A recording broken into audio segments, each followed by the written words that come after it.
Does a poor starting point mean there's no chance? Not really. The following story is well worth learning from. During the Western Han Dynasty, there was a little boy named Quang Heng, who lived in a remote small mountain village. His family was extremely poor. His parents worked hard every day to provide for the family's food and clothing, and there was simply no extra money to send him to school. But Quang Heng had an extremely ardent desire for knowledge.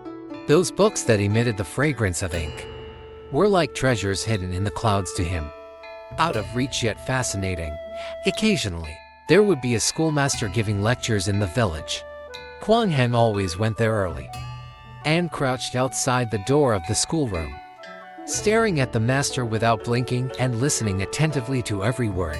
In summer, the scorching sun was like fire, sweat soaked his shabby clothes, and mosquitoes bit him wantonly, but he was oblivious to it all. Immersed in the ocean of knowledge, in winter, the cold wind was biting. His hands and feet were numb with cold, yet he still leaned tightly against the wall, for fear of missing any knowledge imparted. However, such sporadic listening could not satisfy Quang Heng's thirst for knowledge. Every time he saw the children in the schoolroom holding books and chanting, his heart was full of envy. One night, Quang Heng lay on his bed, tossing and turning, unable to fall asleep. He repeatedly thought about the wonderful content that the master had taught during the day, and felt sad that he couldn't study systematically.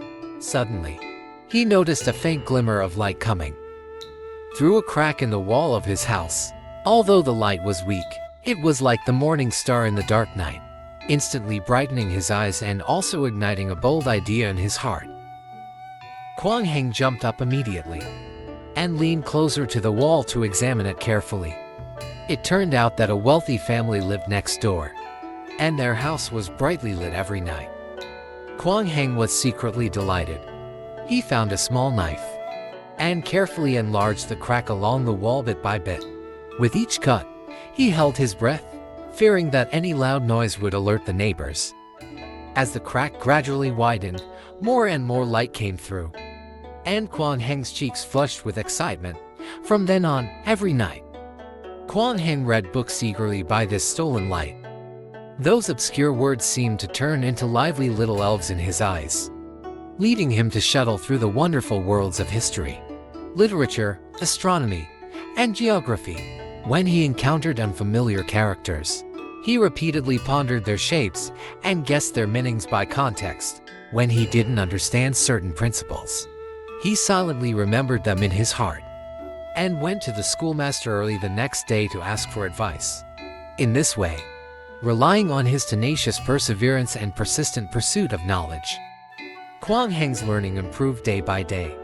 The villagers gradually noticed that this once ragged and silent little boy now spoke eloquently and was amazingly knowledgeable. The schoolmaster also looked at him with new eyes and exceptionally allowed him to enter the school for free. After entering the school, Quang Heng was like a fish in water. He was the first to arrive at the school and the last to leave every day, devoting all his time and energy to studying. While other children were playing, he was reading when others were resting. He was still delving into knowledge. After a few years, Quang Heng's knowledge far surpassed that of his peers, and he became a well-known young scholar in the local area. Later, relying on his profound knowledge, Quang Heng embarked on an official career. He was an honest official, dedicated to serving the people, and did many practical things for the country and the people. His story spread widely among the people, inspiring generations of young people that no matter how humble their origins are, as long as they have a dream and the courage to pursue it, they will surely be able to chisel through the dark walls blocking their way, steal the brilliant light of knowledge, and illuminate their own paths of life. Subscribed. Thank you.